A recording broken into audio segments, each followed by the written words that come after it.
Hello friends, ఈ ప్రపంచంలోనే అత్యంత ధనిక దేశాల్లో దుబాయ్ ఒకటి. ఈ దేశాన్ని వీక్షించడానికి ప్రతి ఏడాది లక్షలాది మంది వెళుతూ ఉంటారు. ఈ దేశం ఎంత అందంగా ఉంటుందో ఇక్కడి వింతలు కూడా అంత ఆశ్చర్యకరంగా ఉంటాయి. అయితే నేను ఈ వీడియోలో దుబాయ్ గురించి అత్యంత ఆసక్తికరమైన విషయాలను మీకు చెప్పబోతున్నాను. ఈ వీడియో చాలా ఇంట్రెస్టింగ్గా మరియు ఇన్ఫర్మేటివ్గా ఉంది. కాబట్టి వీడియో చూసిన తర్వాత వీడియో నచ్చితే ఒక లైక్ చేయండి చాలు. దుబాయ్ పోలీసులు కోట్లు వెచ్చించి తమ డిపార్ట్మెంట్ కోసం సూపర్ కార్లను కొనుగోలు చేసి ఉపయోగిస్తున్నారు. ఈ కార్లను కేవలం ప్రదర్శన కోసం మాత్రమే ఉపయోగించడం లేదు. ఈ కార్లను దుబాయ్ రోడ్లలో పెట్రోలింగ్ చేయడానికి ఉపయోగిస్తారు. మరియు కోట్ల రూపాయలకు కొనుగోలు చేసిన ఈ కార్ల నిర్వహణ ఖర్చు కూడా కోట్లలో ఉంటుంది. ప్రఖ్యాత బుర్జ్ ఆల్ అరాఫ్ హోటల్ విలాసానికి చిహ్నం. బుర్జ్ ఆల్ అరాఫ్ హోటల్ ప్రతి గది ఎంతో వైవిధ్యంగా అలంకరించబడి ఉంటుంది. కానీ ఈ హోటల్ యొక్క ప్రధాన ప్రత్యేకత హోటల్ అంతటా బంగారాన్ని ఉపయోగించడం. మొత్తం 1790 చదరపు మీటర్ల 24 క్యారెట్ల బంగారాన్ని ఉపయోగించారు. ప్రపంచంలోనే అత్యంత ఎత్తైన కార్యాలయం మరియు నివాస భవనంగా ఎక్లిమిటా గిన్నిస్ వరల్డ్ రికార్డును సొంతం చేసుకుంది. అత్యంత వేగవంతమైన కారుగా దుబాయ్ పోలీసులు గిన్నిస్ రికార్డు సాధించారు. స్విమ్మింగ్ పూల్, పెద్ద రథన్, అతిపెద్ద ఫ్రేమ్ వంటి మరెన్నో గిన్నిస్ రికార్డులు దుబాయ్లో ఉన్నాయి. కానీ ఫ్రెండ్స్, దుబాయ్లో సరైన చిరునామా వ్యవస్థ లేదు. అంటే మీరు ఒక వస్తువును ఒక ప్రదేశానికి పంపాలనుకుంటే ఆ ప్రదేశానికి సరైన పోస్ట్ కోడ్, ఏరియా కోడ్ ఉండదు. పోస్ట్ ఆఫీస్ బాక్స్ నంబర్ కొన్ని ల్యాండ్ మార్క్ వివరాలను ఈ నంబర్కు జత చేసి చిరునామాగా ఉపయోగిస్తారు.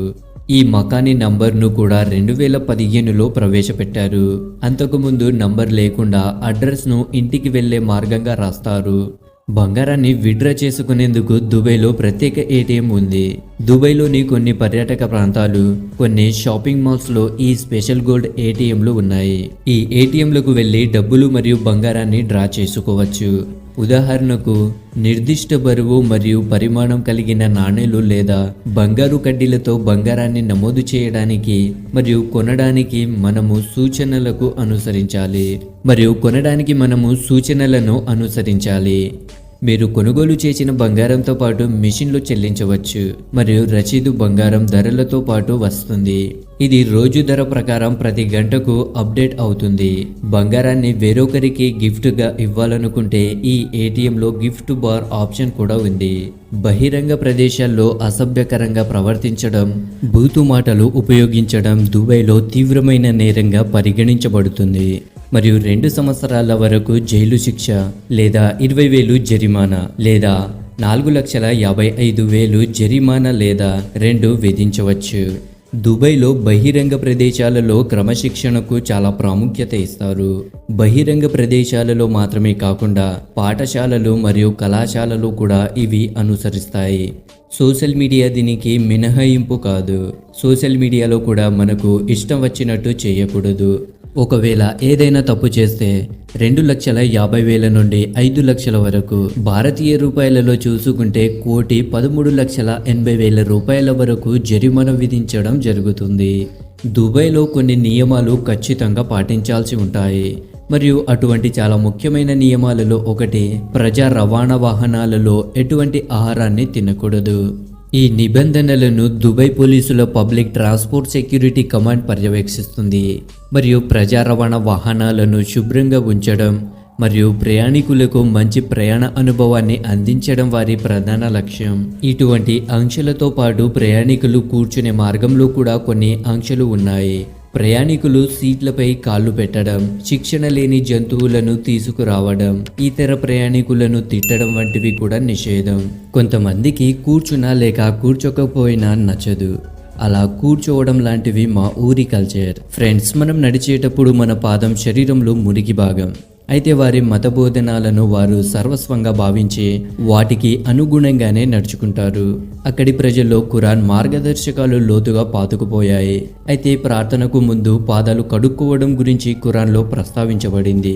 అంతేకాదు చెప్పులు వంటి వాటిని కాళ్లకు చాచడంగా చూస్తారు.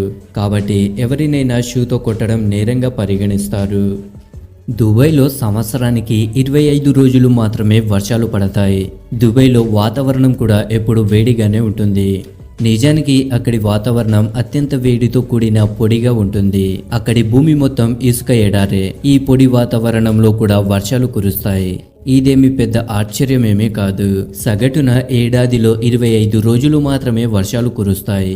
అవి కూడా శీతాకాలంలోనే అక్టోబర్ నుంచి ఏప్రిల్ వరకు ఎక్కువగా వర్షాలు కురుస్తాయి. భారీ ఉరుములు మెరుపులతో వర్షం కురిసే అవకాశం ఉంది. ఈ రకమైన వర్షం సమయంలో మాత్రమే ప్రజలు ముందే ఏడారి ఎండ నుండి తప్పించుకుని చల్లని వాతావరణాన్ని ఆస్వాదించడానికి మంచి అవకాశం లభిస్తుంది. అక్కడి ప్రభుత్వం పర్యావరణానికి ఎదురయ్యే సమస్యల గురించి పెద్దగా పట్టించుకోదు. కానీ అనధికారిక ప్రదేశాల్లో కార్లను కడగడం వల్ల వెదుల్లోని కాలువల్లో నీటి కాలుష్యం ఏర్పడుతుందని వారు భావిస్తారు. ప్రస్తుతానికి దుబాయ్ జనాభాలో కేవలం 15% మాత్రమే దుబాయ్ స్థానికులు. మిగిలిన 85% మంది విదేశీయులు ఉన్నారు. కొన్నేళ్ల క్రితం దుబాయ్లో ఈ సంఖ్య మరింత ఎక్కువగా ఉండేది. ఎక్కువ ఉద్యోగావకాశాలు ఉండడంతో ఎక్కువ మంది ఇక్కడికి వస్తూ ఉంటారు. దీనికి ప్రధాన కారణం దుబాయ్ డెవలప్మెంట్. దుబాయ్ జనాభాలో సగానికి పైగా భారతదేశానికి చెందిన వారే. వీరితో పాటు పాకిస్తాన్, బంగ్లాదేశ్, ఇరాన్, ఫిలిప్పీన్స్, పాశ్చాత్య దేశాలకు చెందిన వారు కూడా పెద్ద సంఖ్యలో ఉన్నారు. సో ఫ్రెండ్స్, చూశారు కదా దుబాయ్ గురించి కొన్ని ఆశ్చర్యపరిచే విషయాలను. ఈ వీడియో కనుక మీకు నచ్చితే లైక్ చేయండి మరియు ఇటువంటి మరిన్ని వీడియోలు చూడడానికి మా ఛానల్ని ఇప్పుడే సబ్స్క్రైబ్ చేసుకొని పక్కనే ఉన్నటువంటి గంట సింబల్ని కూడా యాక్టివేట్ చేసుకోండి. దాంతో మా వీడియోస్ అన్ని మిస్ కాకుండా మీరే ఫస్ట్ చూడవచ్చు. Thank you friends, thank you for watching.